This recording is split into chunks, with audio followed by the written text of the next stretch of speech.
C'est l'heure de l'actualité sur RTI 1. Bienvenue à tous. Merci de nous rejoindre pour le 20h.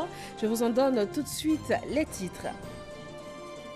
Réunis en congrès, les sénateurs et parlementaires ivoiriens ont définitivement adopté ce mardi le projet de loi de révision de la Constitution. Cette révision porte sur les axes importants des pouvoirs exécutifs, législatifs, judiciaires et des cas de clarification, d'ajustement et de reformulation des dispositions. Elles sont 13 les nouvelles mesures prises hier par le Conseil national de sécurité pour freiner la propagation du Covid-19 en Côte d'Ivoire, notamment la fermeture pour 30 jours des écoles, le renforcement des contrôles aux frontières, des moyens de précaution qui sont aujourd'hui en vigueur et respectés. Nous en parlons tout à l'heure avec le ministre de la Santé. Le coronavirus et ses impacts sur le plan économique, c'est le dossier de ce 20h. Il est question des répercussions du coronavirus sur l'approvisionnement en denrées alimentaires et aussi en produits de prévention comme les masques de protection et les gels hydroalcooliques. Le président turc demande le soutien des Européens sur le terrain syrien et sur la crise migratoire gréco-turque. Recep Tayyip Erdogan a ouvert sa frontière avec la Grèce aux migrants afin de faire pression sur les Européens. Bonsoir à tous. La Côte d'Ivoire compte à ce jour 6 cas confirmés de maladie à coronavirus. Le Conseil national de sécurité a arrêté de nouvelles mesures importantes. Elles sont au nombre de 13 et concernent entre autres les regroupements de plus de 50 personnes, la fermeture des écoles, le renforcement des contrôles aux frontières. Le ministre de la Santé et de l'Hygiène publique, le docteur Eugène Aka Awele, est avec nous sur ce plateau pour un point de la situation. Bonsoir, monsieur le ministre. Bonsoir, madame. Bienvenue. Merci. Alors, nous sommes aujourd'hui à 6 cas confirmés en Côte d'Ivoire. Mais quel est le point général de la situation sur tout le territoire national? Merci beaucoup. Le point général de la situation a fait l'objet de la réunion extraordinaire du Conseil national de sécurité que son Excellence le Président de la République a présidé hier lui-même. Avant cette réunion extraordinaire, votre serviteur, ministre de la Santé, avait donc fait le point à l'occasion de la réunion du comité de sécurité présidé par M. le Premier ministre. Et effectivement, il a été entendu que à la date du 16 mars, comme vous venez de l'indiquer, il y a 6 cas confirmés en Côte d'Ivoire. Et sur ces 6 cas, nous sommes heureux d'annoncer qu'un cas est guéri. Il s'agit du premier cas, effectivement guéri, après 2 prélèvements qui ont été faits. Les 2 prélèvements étant négatifs, on conclut donc que ce premier cas est guéri. Il reste donc 5 cas qui sont aujourd'hui en quarantaine, je dirais en confinement, au service des maladies infectieuses de Treichville. Alors, monsieur le ministre, à l'issue des décisions qui ont été prises, comme vous venez de le dire, en Conseil national de sécurité, cela fait seulement 24 heures, mais est-ce que déjà on a un impact par rapport aux jours précédents, notamment à nos postes frontaliers? Non, je suis ici pour dire que, à présent, il est question pour les acteurs de cette lutte de veiller à l'application stricte des mesures qui ont été arrêtées par le Conseil national de la santé. Ces mesures sont, vous l'avez dit, sont au nombre de 13, mais je voudrais rappeler ici la mesure principale dans l'ordre. La première mesure qui dit qu'il est suspendu sur l'entrée du territoire ivoirien de tout voyageur en provenance d'un pays ayant enregistré au moins 100 cas de coronavirus. Donc, il faut veiller à ça parce que chacun de nous sait qu'il s'agit d'une maladie qui est importée. Donc, il faut pouvoir arrêter la chaîne de propagation en évitant des entrées. Et je puis vous dire de façon formelle que ces mesures sont en application. Aujourd'hui, nous avons eu un premier vol, celui de Ethiopian Airlines, et à 13h50, il y a eu ensuite un vol de Emirates à 14h30 et nous avons pu, sur ce vol-là, intercepter 61 voyageurs de nationalité chinoise, mais qui sont des résidents en Côte d'Ivoire, parce que cette première mesure indique que pour les Ivoiriens, de même que pour les non-Ivoiriens, mais résidents en Côte d'Ivoire, c'est-à-dire travaillant en Côte d'Ivoire depuis des années, ils sont autorisés à rentrer à condition que nous les mettions en quarantaine dans un centre réquisitionné par l'État de Côte d'Ivoire. C'est le cas. Aujourd'hui, l'INJS, l'Institut national de la jeunesse et des sports, est réquisitionné et les 61 Chinois sont, à l'heure où je vous parle, sont bien mis en quarantaine à l'INJS. Il en est de même pour 2 Libanais et une Libanaise, donc 3, également de nationalité ivoirienne, mais ayant sorti, ils subissent disons, la même mesure que les Ivoiriens. Ils sont tous donc à l'INJS. Alors, Monsieur le ministre, on se demande s'il faut toujours être rassuré. Qu'est-ce que vous pouvez dire à tous nos concitoyens qui nous regardent ce soir? Bien, d'abord, je voudrais dire à nos compatriotes ivoiriens que lorsque nous jetons un peu un regard à l'extérieur, nous constatons qu'effectivement, il s'agit bien là d'une pandémie qui est assez redoutable dans la mesure où les grands pays de ce monde sont eux-mêmes concernés. Qu'il s'agisse de l'Europe, qu'il s'agisse des États-Unis, de la Chine, etc. Mais ce qui est recommandé ici, c'est la mise en œuvre de mesures draconiennes. Et c'est ce que son Excellence le Président de la République vient de nous faire prendre. Ce que nous demandons aux Ivoiriens, c'est le respect strict de ces mesures. Il n'y a pas d'autres moyens. Le respect des mesures, je crois que ces 13 mesures-là, si elles sont respectées à la lettre, alors nous pouvons espérer que la Côte d'Ivoire ne vivra pas de propagation de la maladie au coronavirus. Merci beaucoup, Monsieur le ministre. Nous retenons donc que la consigne stricte est le respect donc de toutes les mesures de sécurité qui ont été adoptées hier en Conseil national de sécurité, mais également des mesures qui existaient auparavant. Au nombre de ces mesures importantes, la fermeture des établissements préscolaires, primaires et secondaires. Nous vous proposons un tour dans différents établissements scolaires afin de s'assurer du strict respect de cette mesure. Jean-Marc Djadji. Commune de Cocody, il est 8 heures. Dans cette école maternelle, toboggans, balançoires colorés et autres aires de jeu sont vides. Les tout-petits et leurs enseignantes brillent par leur absence. L'animation aux premières heures de la matinée n'est pas non plus au rendez-vous dans cette école primaire. Au lycée moderne de la commune, même son de cloche. La cause, la fermeture des écoles prônée par le Conseil national de sécurité comme décision de prévention contre la maladie à coronavirus Covid-19. Au lycée Sainte-Marie, les cours sont suspendus. Comme d'autres pensionnaires de l'internat, Marie se prépare à regagner son domicile. Actuellement, j'attends mon papa qui doit venir me chercher parce qu'on nous a dit que l'école était fermée à cause du coronavirus. Donc j'espère que la pandémie va vite s'arrêter pour reprendre l'école. L'administration du lycée salue la décision du gouvernement, mais propose des mesures pédagogiques pour la circonstance. Vous savez que le lycée Sainte-Marie est un établissement internat. Donc ce matin, après le petit déjeuner, nous avons libéré les enfants. Donc les parents sont venus chercher les enfants et on respecte la consigne qui nous dit 1 mois de fermeture. Pour les classes de 3e et de terminale, nous sommes en train de voir comment faire des cours en ligne pour ces enfants-là. Parce que1 mois, rester sans être connecté à leur cahier et à leurs livres, c'est un peu difficile. À Adjamé, au lycée Djedji Amondi, la disposition est salutaire pour le corps enseignant. Nous sommes dans un établissement de près de 4000 et quelques élèves. On ne sait pas d'où la maladie peut provenir. Moi, par exemple, en 6e, j'ai 80, 97, en 4e, 88 et en 5e, 105.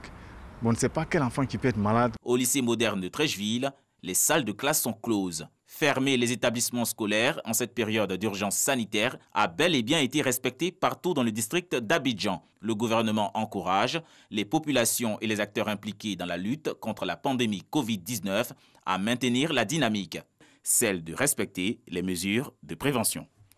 Cette fermeture des écoles fait donc partie d'une série spéciale de nouvelles mesures arrêtées par le gouvernement contre le coronavirus. Les populations sont invitées à s'y conformer. Jean-Marc Djadji a tendu son micro dans les rues de la capitale économique ivoirienne pour avoir des avis. Les gouvernants sont à nos côtés pour prendre de grandes décisions pour enrayer cette pandémie. Les mesures sont vraiment salutaires. Un gouvernement doit se soucier de la santé de la population. La fermeture des barrières de Mbaki avec au niveau de l'aéroport, les non-ivoiriens qui viennent, qui sont déjà contaminés, voilà, ça c'est vraiment, c'était bien. Il y a des exemples où des pays même, il y a eu des milliers de personnes qui sont mortes. Donc si ces mesures-là peuvent empêcher qu'il y ait des milliers de morts chez nous, moi j'apprécie. Voilà. La seule chose que je déplore, c'est la décision où l'école doit s'arrêter pendant au moins 1 mois. Alors ça, je ne sais pas quelles sont les bonnes mesures qu'ils vont prendre pour relancer l'école. Ces décisions sont vraiment bienvenues. En tout cas, moi je suis vraiment d'avis avec tout ce qu'ils ont pris comme décision. Les élèves et étudiants sont l'avenir du pays. Voilà. Donc il faut assurer l'avenir du pays en permettant à ce que ceux qui vont faire la relève demain soient en bonne santé et en sécurité. Et secondo, c'est la fermeture des maquis et autres. Voilà. En tout cas, ça va permettre à ce que beaucoup d'hommes puissent éviter certaines choses, maladies, et puis maintenant permettre à tout le monde vraiment d'être en sécurité. La décision prise par le gouvernement est une bonne décision. Peu importe le temps que ça va mettre, l'essentiel est d'éradiquer ce virus-là. La conférence des évêques catholiques de Côte d'Ivoire a fait une déclaration sur ces règles désormais en vigueur pour stopper le coronavirus en Côte d'Ivoire. Elle les a adaptées à son niveau avec notamment la suspension des catéchèses et pèlerinages. Les veillées funéraires se feront désormais en famille avec un nombre limité de 50 personnes. Grâce Kando. Au regard de la situation préoccupante de la maladie à coronavirus à Covid-19, la conférence des évêques catholiques de Côte d'Ivoire prend acte des mesures annoncées par le gouvernement et invite les fidèles à s'y conformer. Les évêques ont pris des dispositions pour la pastorale et les messes. Les établissements scolaires catholiques fermés pour une période de 30 jours à compter du 17 mars 2020. Les séminaires sont fermés avec départ de tous les séminaristes en famille. Les évêques invitent les catholiques au strict respect de la mesure interdisant des rassemblements de plus de 50 personnes et les salutations avec contact physique, le respect de la distance d'1 mètre entre les personnes, le lavage des mains, tousser ou éternuer dans un mouchoir à usage unique. Les salutations et les gestes de paix liturgique se feront en levant la main vers le frère ou la sœur. S'agissant des sacrements, la conférence épiscopale a également arrêté des mesures. Toutes les paroisses s'organiseront de façon responsable en respectant les normes édictées par le gouvernement. Les célébrations pénitentielles communautaires sont interdites pendant 30 jours à compter du 17 mars 2020. Les veillées funéraires se feront en famille avec un nombre limité à 50. Les messes de requiem sont autorisées avec au maximum 50 participants. Les enterrements se feront dans la stricte intimité familiale. La catéchèse et les pèlerinages de carême sont suspendus. Le chemin de croix se fera en famille ou dans les CEB avec un nombre limité n'excédant pas 50 personnes. Après toutes ces mesures, la conférence épiscopale prévoit un congrès extraordinaire du clergé du 1er au 5 juillet prochain à Yamoussoukro autour du thème « Le prêtre en Côte d'Ivoire face aux situations qui interpellent sa vie ». Quelles sont les consignes de sécurité à respecter dans les transports en commun, notamment les autobus? Le ministre de la Communication et des Médias, Sidi Touré, était sur le plateau du journal de 13h. Il en a parlé. Nous l'écoutons. Déjà, vous avez constaté que d'un point de vue global, pour ce qui concerne la mesure telle que les restaurations, nous avons exigé une interdistance d'environ 1 mètre entre les différents acteurs qui sont assis dans un espace plus ou moins confiné ou ouvert. Ça, c'est le minimum qu'il faut avoir. Relativement au transport, le comité sera amené à évaluer régulièrement la situation. Vous avez constaté que dans le corps du communiqué, il y a une évaluation pratiquement journalière qui est faite pour une décision hebdomadaire pour pouvoir adopter ou adapter les mesures qui ont été prises au cours du Conseil national de sécurité. En son temps, cela sera apprécié. Il faut relever que les décisions du Conseil national de sécurité ont essayé de s'adapter au comportement ou bien au vécu social des Ivoiriens. Il y a des décisions qui étaient beaucoup plus dures, qui étaient envisagées, mais que nous avons rendues flexibles à la réalité du vécu des Ivoiriens, mais en nous rassurant de façon effective que nous avions la capacité de pouvoir contenir les différents aspects. Et donc, il faut être rassuré que toutes les dispositions ont été prises pour qu'il n'y ait pas de propagation particulière de ce virus. La surveillance épidémiologique est donc renforcée. Nous vous donnons lecture d'un communiqué du ministère des Transports. Dans le cadre de la prévention des risques de contamination liés au coronavirus Covid-19, le ministre des Transports porte à la connaissance des publics et des usagers de l'aéroport international Félix Houphouët-Boigny d'Abidjan que l'accompagnement et l'accueil des voyageurs sont interdits dans les aérogares jusqu'à nouvel ordre. L'accès aux aérogares passagers est désormais limité uniquement aux voyageurs et au personnel exerçant une activité à l'aéroport. Le ministre des Transports exhorte l'ensemble des usagers des plateformes aéroportuaires à la responsabilité et au strict respect de ces mesures de santé publique. Les autorités sanitaires sont donc en alerte. Le ministre de la Santé s'est rendu aux frontières terrestres avec le Burkina Faso et le Mali. Le docteur Eugène Aka-Awele est allé y prendre le pouls des situations et s'assurer du bon contrôle sanitaire effectué par les agents de santé. Salima Toudia. À l'Ali-Rabat, à la frontière ivoiro-burkinabé, c'est le contrôle systématique des passagers en provenance du Burkina Faso, pays touché avec 22 cas confirmés à ce jour. Sur le terrain, le ministre de la Santé Aka-Awele est venu s'assurer du travail de contrôle sanitaire effectué par les agents de santé. Des échanges avec les équipes médicales et les populations afin de sensibiliser sur l'importance de la surveillance épidémiologique. Le cap est ensuite mis sur Pogo, village frontalier avec le Mali. Même si le pays n'est pas touché, ici, les agents de l'INHP assurent le service 24 heures sur 24. Nous avons 15 agents qui viennent le matin et 24 heures sur 24 pendant 7 jours. Alors les dispositifs, il faut souligner que nous travaillons en collaboration avec la police et la gendarmerie. Donc lorsqu'un cas arrive, au pied du cas déjà, le travail commence. Nous commençons d'abord par la sensibilisation parce qu'il y a des voyageurs aussi qui sont analphabètes. Donc il faut essayer d'insister sur l'intérêt même de la vaccination et de la surveillance épidémiologique. Il y a une équipe qui prend la température, une équipe qui met le gel et une équipe qui est le lavage de mains. De là, après constat, le ministre se dit rassuré, tout en espérant qu'aucun cas ne puisse être signalé du côté des frontières terrestres. Les dispositions sont là et nous espérons que ça continuera à être efficace comme ça l'est jusqu'ici. Les centres de santé de Wongolo et Ferkessédougou ont été visités dans l'objectif toujours de s'assurer que les mesures de prévention sont mises en œuvre à l'intérieur du pays et surtout encourager les services dans leur mission.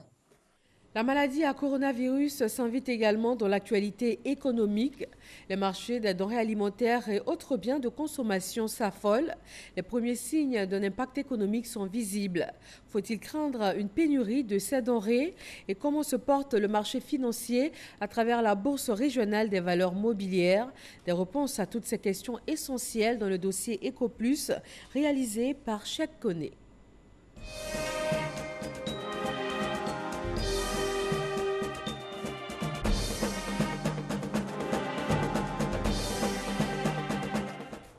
Mohamed Kanté est grossiste dans la commune d'Adjamé où il détient 2 entrepôts de vente de riz importé.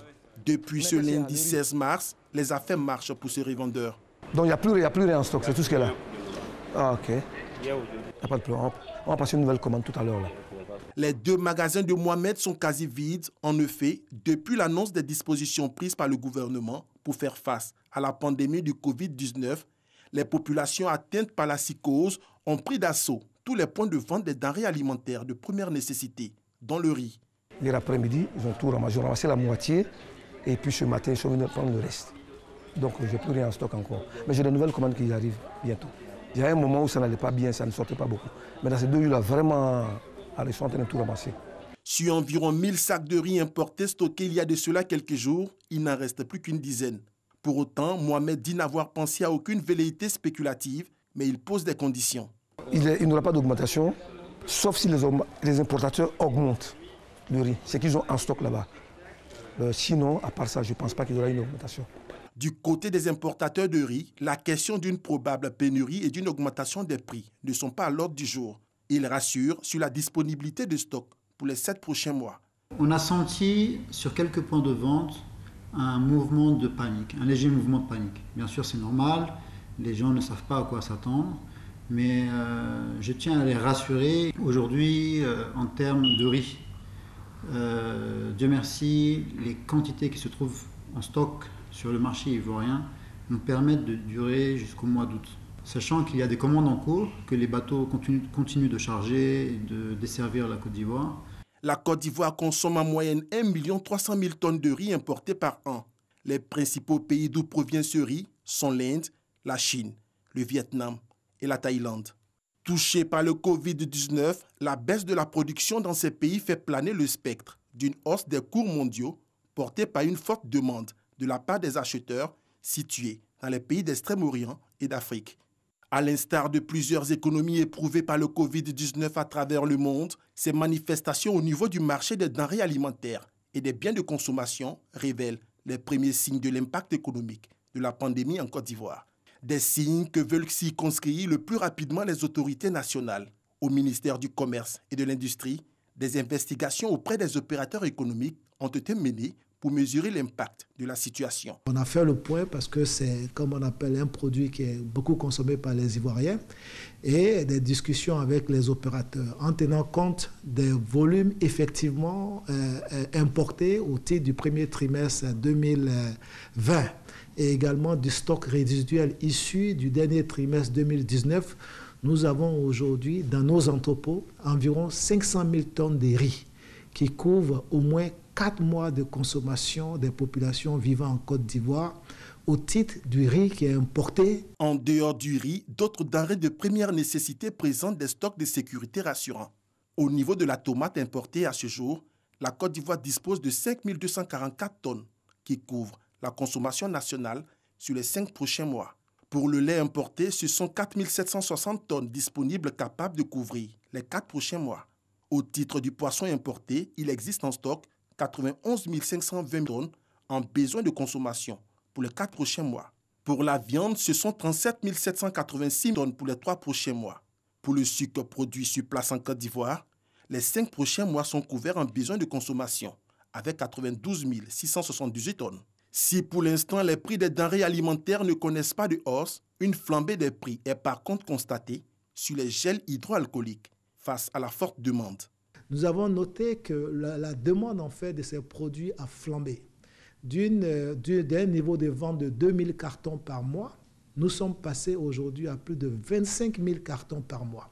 Mais de nos échanges, en fait, ils nous ont rassuré que le niveau de stock qu'ils avaient en fait couvrait, je vais dire, les besoins des populations pour les semaines à venir. Tout en rassurant, le premier responsable du ministère du Commerce invite les populations à plus de responsabilités. Nous appelons à la sérénité au niveau des populations. Nous appelons au calme, en fait, pour ne pas que leur comportement, en fait, les nouvelles habitudes, en fait, puissent amener, en fait, à créer des pénuries artificielles dans le marché et à permettre à ce que certains opérateurs véreux puissent profiter de cette opération pour augmenter de façon démesurée, en fait, les prix. Du côté de la place boursière régionale, dont le siège est à Abidjan, des tendances baissières sont enregistrées. Épargnés depuis le début de l'épidémie, les indices BRVM10 et BRVM Composite ont enregistré des performances négatives de moins 7,85% et de moins 7,6%. L'économie nationale présente ses premiers signes à l'épreuve du coronavirus, des signes qui interpellent. Toutefois, toutes les mesures prises récemment pour stopper la propagation du virus, espérons-le, produiront les effets attendus, afin de permettre au pays de conserver tous ses acquis économiques obtenus après tant d'efforts.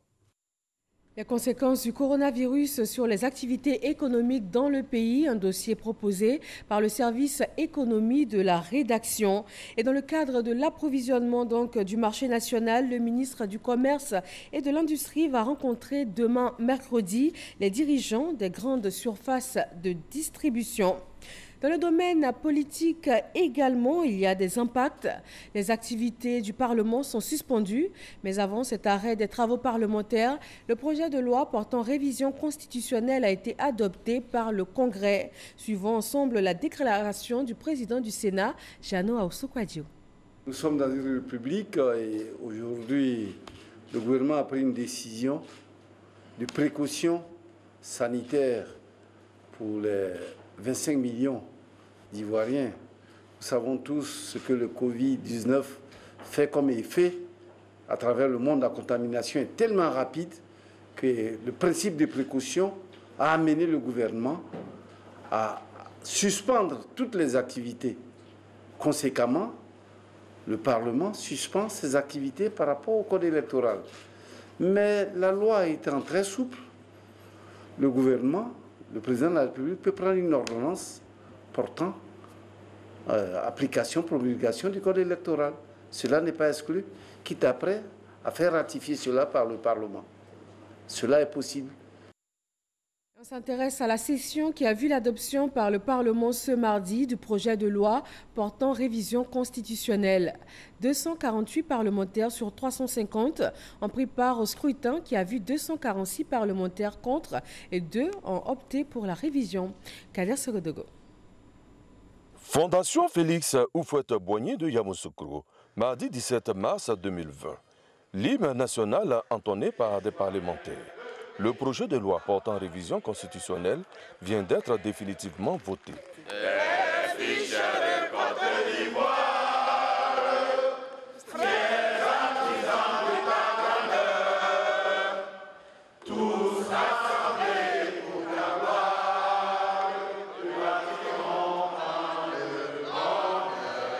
Un troisième congrès qui a démarré par ce message de son président. L'acte que nous allons poser ce jour s'inscrit dans cette dynamique, celle de doter notre pays d'un texte constitutionnel qui s'adapte aux réalités de notre temps et qui consacre notre idéal de vivre ensemble dans une Côte d'Ivoire rassemblée. À l'appel des noms, 248 parlementaires ont répondu présents. Ils passeront tour à tour aux urnes. Le vote étant secret. À l'issue du scrutin, ils sont 246 contre 2 à adopter définitivement le projet de loi portant révision constitutionnelle. Des parlementaires qui n'ont pas manqué de laisser éclater leur joie. Voilà, ce sont donc 246 parlementaires contre 2 qui ont opté pour cette révision constitutionnelle. Nous vous proposons maintenant la réaction du président de séance, Amadou Soumaoro. Voilà au bout du processus de la révision de notre Constitution. Je remercie tous les parlementaires qui sont restés mobilisés pendant toutes les étapes du processus de la révision de notre loi fondamentale. Je remercie aussi les autorités politiques, administratives et traditionnelles de Yamoussoukro, notre capitale politique. Je remercie enfin tous les amis de la presse nationale et internationale.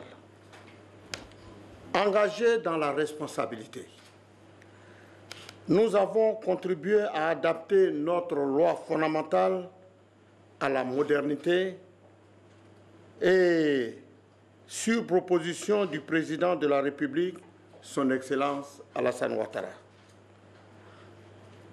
Le vote des parlementaires pour la révision de la Constitution a donné les résultats suivants. Pour la révision, 246 voix. Contre la révision, 2 voix. Il y a eu 0 abstention. C'est le lieu de remercier le président de la République pour sa vision et sa clairvoyance qui vise à inscrire nos institutions dans la durabilité et dans la modernité. Dans l'actualité internationale, le président turc demande le soutien des Européens sur le terrain syrien et sur la crise migratoire gréco-turque. Recep Tayyip Erdogan a ouvert sa frontière avec la Grèce aux migrants pour faire pression sur les Européens. Il attend toujours une partie des 6 milliards d'euros promis à la Turquie en échange de l'accueil de réfugiés. Des dizaines de milliers de migrants sont actuellement pris en étau dans un no man's land aux portes de la Grèce et plusieurs millions de civils syriens sont piégés sur le territoire de la Syrie. Merci de votre attention. Nouveau point de l'actualité à 23h sur RTI 1 avec Marine Cognan. Très bonne fin de soirée à tous.